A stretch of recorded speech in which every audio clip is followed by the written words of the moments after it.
Welcome to ChinaSecurities.com and Chinese Small Cap TV. This is a daily, fast-paced, edgy show, bringing the best press releases out of the Chinese small and mid-cap space at the open, so you hopefully profit from them and maybe even find your next great Chinese investments. Wednesday, February the 10th, I've got one press releases for you, and it's from China ACM, trades on the NASDAQ under CADC. They're reporting record quarterly revenue. This is a provider of ready-mixed concrete in China. They put up both their second quarter and 6-month numbers. I'm going to give you the 6-month numbers because it's wider in scope, but go take a look at the Q2 numbers as well. Here are the highlights. Revenue's up 186% to $45 million. That's great top-line growth.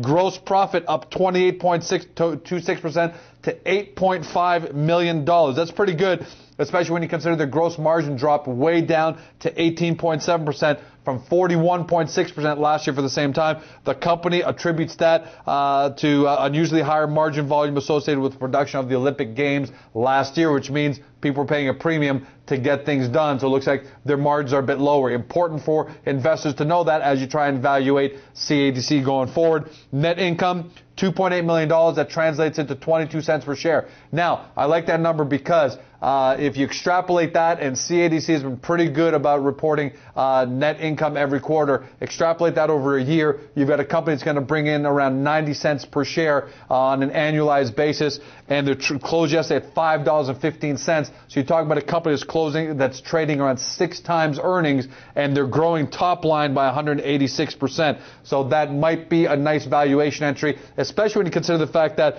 their 52-week high is $8.50. It looked like the stock really got ahead of itself. People really got excited in the late fall, early winter. It's back down to $5.50. Might be a good entry point. As always, do your own due diligence. That's a wrap. As always, quality over quantity, no filler. We just bring you the stuff that you need to know, the great news out of the markets. If you look for more great Chinese small and mid-cap news, then get yourself to the front page of ChinaSecurities.com. 3 things you can do there. A, watch the show on the front page every day, or subscribe to it through our syndication partners at YouTube, Google Video, AOL Video, and all sorts of other syndication sites. 2, take a look at the best press releases coming out of about 250 different companies. We sort those by industry, and you can go back a couple of days in case you've missed the latest news. So we got a bit of an archive there. And 3, go into the directory, about 250 of the best small and mid-cap Chinese companies trading on North American exchanges. In there, great succinct descriptions, but more importantly, you can filter the list by industry and exchange so you can quickly find the candidate of companies that best suit your portfolio. That's a wrap. Have a great day. See you tomorrow.